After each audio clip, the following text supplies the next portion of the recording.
Music ইন্ডাস্ট্রিতে যদি real style icon কেউ থাকে, the one and only Shafin Ahmed. Top to bottom, মাথার হ্যাট থেকে শুরু করে পা পর্যন্ত, পায়ের বুট তার।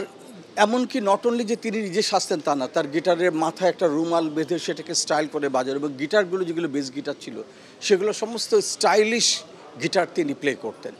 এবং পৃথিবীতে সবচেয়ে কঠিন কাজ হচ্ছে বেস গিটার বাজিয়ে গান গাওয়া। শাফিন আহমেদ একমাত্র পার্সন আমাদের বাংলাদেশে যিনি বেস গিটার বাজিয়ে এইভাবে দক্ষতার সাথে গান করতেন। পৃথিবীতে খুব কম মানুষ আছে যারা বেস গিটার বাজিয়ে এই লেভেলে গান করতে পারেন।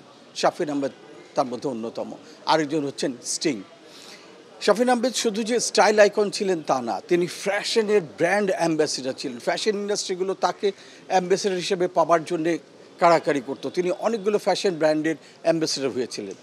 নট অনলি তিনি ব্যান্ড মিউজিক কিংবা ফ্যাশন আইকন হিসেবে, তিনি কর্পোরেটে কাজ করেছেন একটা দীর্ঘ সময়। কর্পোরেটে যখন কাজ করেছেন তখন তিনি প্রফেশনালভাবে কাজ করেছেন, অসাধারণ কাজ করছেন। তার হিউজ কন্ট্রিবিউশন আমাদের প্রফেশনাল ইন্ডাস্ট্রিতে, কর্পোরেট ইন্ডাস্ট্রিতে।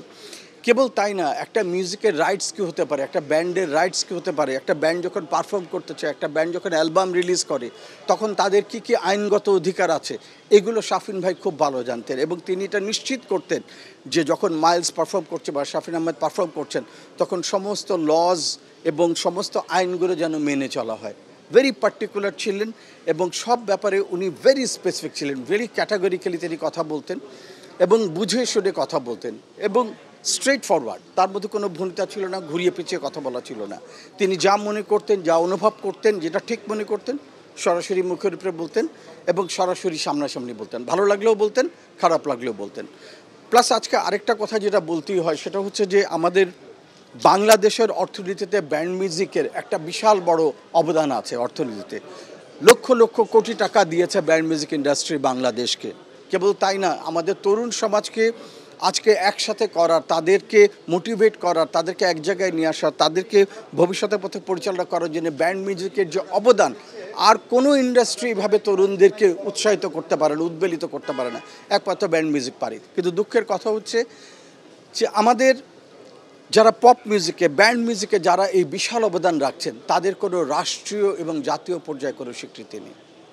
তাদের কোথাও কোনো অবদানকে স্বীকার করা হয় না, তাদেরকে কোনো রাষ্ট্রীয় পুরস্কার, জাতীয় পুরস্কারে ভূষিত করা হয় না। এমনকি কোনো রাষ্ট্রীয় কিংবা জাতীয় যে সমস্ত অনুষ্ঠানগুলো হয়, সেখানে অনেক লোক গেলেও আমাদের যারা ব্যান্ড এবং পপ মিউজিকে যারা কোটি কোটি তরুণকে উদ্বেলিত করছেন, যারা আদর্শ কোটি কোটি তরুণের, তাদেরকে কখনো দাওয়াত দেওয়া হয় না। আমরা দাবি জানাই আমাদের এই আইকনদের, আমাদের এই লেজেন্ডদের, আমাদের এই দেশসেরা সন্তানদের যারা অবদান রাখছেন, তাদেরকে যেন রাষ্ট্রীয়ভাবে, জাতীয়ভাবে স্বীকৃতি দেওয়া হয় তাদের অবদানের, তাদের জন্য যথাযোগ্য মর্যাদা দেওয়া হয় এবং তাদেরকে রাষ্ট্রীয় অনুষ্ঠানগুলিতে যেন নিয়মিত দাওয়াত দেওয়া হয়, তাদেরকে যেন আমন্ত্রণ জানানো হয়। অন্তত এইভাবে শাফিন ভাই চলে গেছেন, তার বেলায় আমরা কিছু করতে পারিনি।